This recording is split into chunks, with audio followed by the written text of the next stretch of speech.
फिर एक हिंदू लड़की बनी लव जिहाद का शिकार। आफताब ने अपनी ही गर्लफ्रेंड को उतार दिया मौत के घाट। शरीर को 35 हिस्सों में दिया काट। आखिर दरिंदगी की हद तक कैसे गुजर गया आफताब?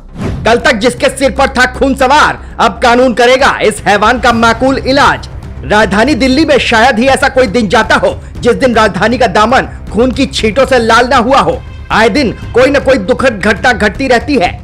देश का दिल कहे जाने वाली दिल्ली में हत्याओं का ऐसा सिलसिला चल पड़ा है जो रुकने का नाम नहीं ले रहा। या यूं कहें कि देश में धार्मिक कट्टरता के चलते लोगों में एक दुश्मनी की भावना आ गई है, जिसकी वजह से लोग एक दूसरे की जान लेने से भी परहेज नहीं करते। पिछले दिनों जबलपुर में घटी एक तरफा प्यार की घटना ने जिस युवती की जान ले ली थी, उसकी राख तक अभी ठंडी नहीं हुई थी कि उससे भी एक भयानक घटना दिल्ली में घट गई। एक प्रेमी प्रेमिका की जोड़ी जो मुंबई के कॉल सेंटर में एक साथ काम करते थे और एक दूसरे से चाहत की हद तक टूटकर प्यार करते थे। चाहत का आलम कुछ ऐसा था कि परिवार द्वारा उनको न अपनाने के बाद दोनों मुंबई से दिल्ली आकर लिव इन में रहने लगे।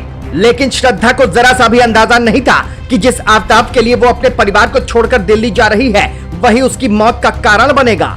तमाम खबरों के मुताबिक दोनों दिल्ली में काफी महीनों से एक साथ रह रहे थे। हालांकि दोनों के बीच समय समय पर लड़ाई झगड़ा भी होता रहता था। इसी लड़ाई झगड़े ने ऐसा विकराल रूप ले लिया कि बॉयफ्रेंड आफताब ने अपनी गर्लफ्रेंड श्रद्धा को न सिर्फ मारा बल्कि निर्दयी तरीके से उसके शरीर के 35 टुकड़े कर दिए।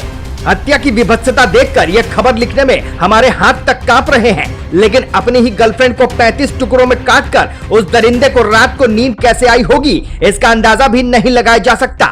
आफताब ने शरीर के उन टुकड़ों को एक फ्रिज में रख दिया जिसे वो केवल उसी मकसद के लिए खरीद कर लाया था।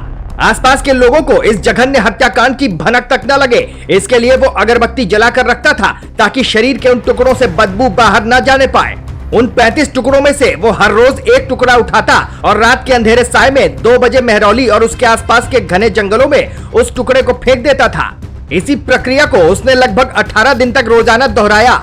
हालांकि अब सवाल ये उठता है कि जब दोनों ने मुंबई से भागकर दिल्ली में एक साथ रहने का फैसला किया और दोनों एक दूसरे से शादी करना चाहते थे, तो आफताब को ऐसी कौन सी सनक चढ़ी जिसके चलते उसने अपनी ही गर्लफ्रेंड को 33 टुकड़ों में काटकर उसकी हत्या कर दी।